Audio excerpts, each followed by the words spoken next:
Orang laki biasanya, mohon maaf ya, ada anak kecil tutup kuping dulu dah. Nah, biasanya habis bersetubuh bawaannya mau langsung tidur, meluk guling ngadep ke tembok. Itu hukumnya makruh, tidur dalam keadaan punya hadas besar. Bagaimana supaya ngilangin makruh? Mau mandi malam-malam beb, dingin beb, wudu. Sebelum tidur wudu dulu, nggak makruh lagi. Jelas atau tidak? Nah, termasuk orang mau jima, mau mandi besar, ya, mau jima, mau ronde kedua. Cuman nih jarang yang ngamalin begini nih. Nah, dia mandap dalam keadaan, misalkan nih anak kasih contoh, dia habis bersetubuh, habis itu masih hadas besar, pengen bersetubuh lagi setelah itu hukumnya makruh. Bersetubuh dalam keadaan hadas besar itu hukumnya makruh, nggak bagus, makruh, nggak haram tapi makruh. Bagaimana cara ngilangin makruhnya? Wudu dulu baru bersetubuh lagi. Nah, ini kalau yang bisa melakukan ini luar biasa ini, bisa mengendalikan hawa nafsunya.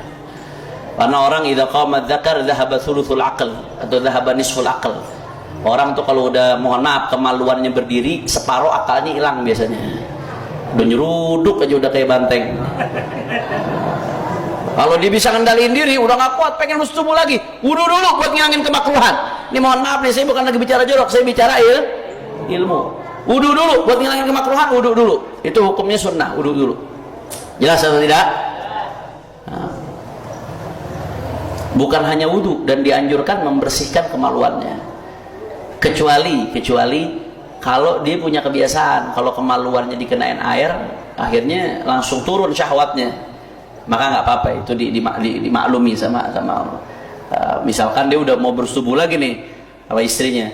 Nah, kalau kemaluannya dikenain air, syahwatnya malah hilang akhirnya, malah lemes akhirnya. Maka bagaimana? Ya udah nggak apa-apa, lanjut aja, wudu aja udah cukup, nggak masalah. Jelas atau tidak? Nah, begitu pula orang yang baru selesai haid. Orang baru selesai haid, ya, itu makruh langsung tidur atau langsung makan, langsung minum.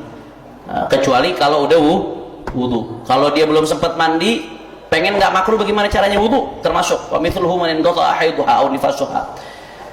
Kecuali jima. Nah, orang kalau baru selesai haid belum mandi, haram hukumnya jima. Hukumnya haram. Bapak-bapak jangan main seruduk aja. Mentang-mentang nih bini nifas nih udah 40 hari. Wah, udah puasa 40 hari. Begitu selesai aku suci mas, main seruduk, belum mandi orang. Haram. Hukumnya apa? Haram. Perempuan kalau habis haid wajib mandi dulu baru boleh bersetubuh dengan suaminya. Gak boleh habis haid langsung bersetubuh, gak boleh, hukumnya haram. Di Al-Quran dilarang itu. Jelas atau tidak? Baik haid atau nifas. Perempuan kalau selesai haid atau nifas, suci, memang udah suci, tapi wajib mandi dulu dia, baru setelah itu boleh bersetubuh. Nah, dan haram juga, ini tambahan hukum sedikit, haram juga hukumnya orang bersetubuh kalau di kemaluannya ada najis. Nah, ini jarang yang perhatiin nih. Haram hukumnya orang bersetubuh kalau di kemaluannya ada najis. Misalkan laki-laki, mohon maaf, kadang-kadang sebelum keluar mani, begitu syahwat bangkit, keluar yang namanya apa? Madhi. Madhi suka keluar duluan sebelum mani. Madhi hukumnya apa? Waktu itu saya jelaskan, najis. Hukum madhi itu madhi bukan mani. Madhi itu encer.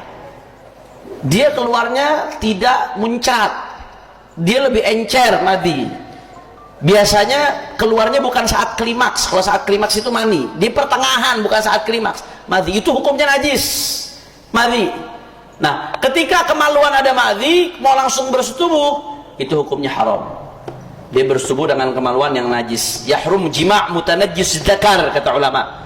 Haram hukumnya orang yang zakarnya najis untuk berjima. Mesti dibersihin dulu, disuciin dulu, baru lanjutkan bersetubuh.